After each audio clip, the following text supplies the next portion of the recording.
Қайырлы күн баршаңызға. Бүгін сіздерге қиярдан жасалған өте оңай әрі дәмді салаттың рецептісімен бөлісетін боламын. Ол үшін қиярымызды видеодағыдай ұзынша етіп тураймыз.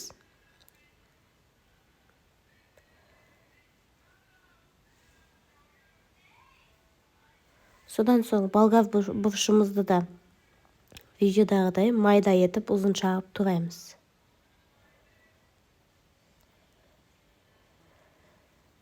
Содан соң етімізді де майдалап турап, қызып тұрған майда қуырамыз.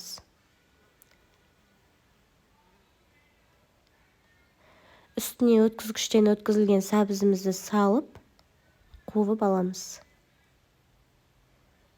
Етіміз піскенінше қуырамыз.